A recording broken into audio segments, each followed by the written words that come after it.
অর্থনৈতিক সম্ভাবনা, চাকরি, ব্যবসা সংক্রান্ত ডিটেলস আমি চেষ্টা করছি তুলে ধরার। ডান হাত 80% ফল দেবে, তাই ডান হাতটা দিয়ে শুরু করছি। প্রথমে বলবো হাতের কালার, অসাধারণ হাতের রং। এই ধরনের হাতের রং থাকলে কিন্তু সত্যি করেই মানুষ রেখা পর্বত যেমনই হোক না কেন, তার থেকেও কিন্তু সে তার সৌভাগ্যের বশে কিন্তু অনেক কিছু পায়। হাতের এই যে লালচে আভা, এই যে একটা লালচে আভা, গোলাপি আভা, এটা কিন্তু খুবই ভালো। এবার আসছি গ্রহ পর্বতের আলোচনায়, যেখান থেকে অর্থনৈতিক সম্ভাবনা তৈরি হয়। প্রথমে বৃহস্পতি পর্বত। বৃহস্পতি পর্বতটা প্রয়োজনের তুলনায় যথেষ্ট বেশি চওড়া। বৃহস্পতি পর্বত শনি পর্বতের দিকে চলে গেছে।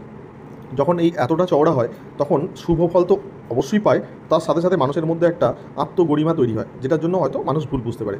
অর্থ, সম্পদ সব কিছুই বৃহস্পতি পর্বত এনে দেয়। বিশেষ করে এই হাতে বৃহস্পতি পর্বতে এরকম ক্রস চিহ্ন আছে, যেটা কিন্তু বিবাহিত জীবনের পরে কিন্তু লাইফে অনেক চেঞ্জ আসে, রোম্যান্টিকতা, এবং তার সাথে সাথে স্ত্রীর দ্বারা অনেক সময় উন্নতি লক্ষ্য করা যায়। চতুষ্কোণ চিহ্ন আছে, যেটা অনেক ভালো। বৃহস্পতি পর্বতের মূল যে মাউন্ট, সেটাও কিন্তু যথেষ্ট স্ট্রং। সব মিলিয়ে বৃহস্পতি পর্বত উচ্চাশা, জ্ঞান, বিদ্যা, অপর মানুষকে দিয়ে কাজ করিয়ে নেওয়ার যে ক্ষমতা এবং সাফল্য ও অর্থনৈতিক সাফল্য, এই সব কিছু এনে দেবে এই হাতে, এটুকু বলা যেতে পারে।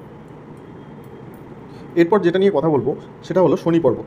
শনি পর্বত কিন্তু বৃহস্পতি পর্বতের পরেই একটা জায়গা, যেটা কিন্তু ঠিক করে দেবে আমাদেরকে যে আমরা অর্থনৈতিকভাবে কতটা সফলতা পাবো। এই হাতে শনি পর্বত অনেকটা উঁচুতে অবস্থান করছে। শনি পর্বতটা একটু খানিকটা ফ্ল্যাট, আর কিছু কিছু রেখা আছে যেগুলোর আমি ব্যাখ্যা দিচ্ছি। এখানে শনি পর্বতে কিন্তু এই যে রেখাগুলো দেখা যাচ্ছে, এগুলো কিন্তু রাহুর দিক থেকে গেছে। রাহু শনির কানেকশান এইভাবে যখন তৈরি হয়, সমস্যা হয় কি, তখন আমাদের জীবনে 90 থেকে 99% সফল হওয়া সত্ত্বেও, আমরা যোগ্য হওয়া সত্ত্বেও আমাদের সফলতা আসতে দেরি হয়ে যায়। এটা একটা মাইনাস পয়েন্ট। এবার প্লাস পয়েন্ট বলছি। এই যে রেখাটা এখানে ভাগ হয়ে গেছে, এই যে ব্রাঞ্চ হয়েছে, এটা কিন্তু অত্যন্ত শুভ। এই ত্রিশূল টাইপের রেখাগুলো কিন্তু অত্যন্ত শুভ ফল দেয়। শনি পর্বতের ফ্ল্যাট আকৃতি আর এই যে রেখা, এই দুটো মিলে কিন্তু অ্যাভারেজ 70% শুভ ফল দেবে। এরপর আসছি রবি পর্বতে। রবি পর্বত থেকে কিন্তু শুভ ফল লাভ করা যায় যদি রবি রেখা স্ট্রং হয়। আপনার হাতে কিন্তু রবি রেখা খুব একটা স্ট্রং নেই। আমি আগেও বলেছি, এরকম ভাঙা ভাঙা রবি রেখা থাকলে মানুষের প্রতিভা যতই হোক না কেন, সে তার প্রতিভাকে বিভিন্ন দিকে ছড়িয়ে দেয়। আপনার হাতে রবি পর্বত খুব সুন্দর আছে, তার সাথে রবি রেখা কিন্তু ভাঙা ভাঙা থাকার কারণে আপনার প্রতিভা, যেটা আপনার যেটা মনোনিবেশ, সেটা বিভিন্ন জায়গায় ছড়িয়ে যাবে, যার ফলে সমস্যা কি, সামগ্রিক উন্নতি হতে বাধাপ্রাপ্ত হবে। বুধ পর্বত আপনার ভালো। বুধ পর্বতে ব্যবসায়িক রেখা আছে, যা অত্যন্ত শুভ, এবং আপনি জনসংযোগ জাতীয় কাজ করতে পারবেন। চন্দ্র এবং মঙ্গল দুটো যদি দেখতে হয়, মঙ্গল পর্বতে একটা এরকম রেখা আছে, যেটা রবির দিকে গেছে, অর্থাৎ বিভিন্ন ধরনের রাজনৈতিক প্রভাব প্রতিপত্তি বৃদ্ধি পাবে, এবং সাফল্য দেরিতে আসার জন্য এরকম ধরনের হয়। চন্দ্র পর্বতও বেশ ভালো। এরপর আসছি মেন যে আলোচনা, সেটা হচ্ছে রাহু। এই হাতে রাহু পর্বত ভালো।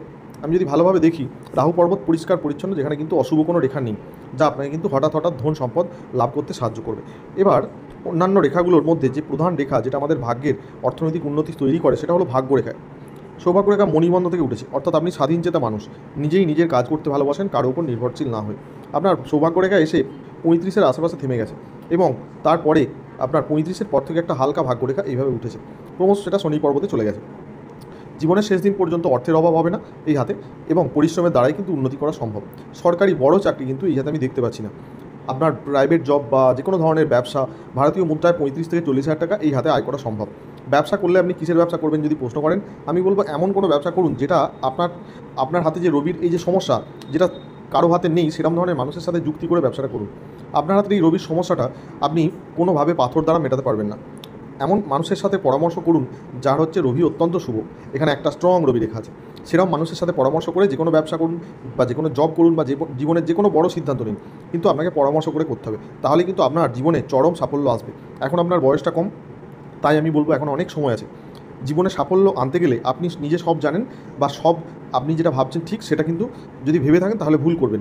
বৃহস্পতি আপনার অত্যন্ত ভালো আছে, আমি জানি আপনার বুদ্ধি অনেক বেশি, কিন্তু সাফল্য শুধু বুদ্ধি দিয়ে আসে না, ফোকাস করতে হয়।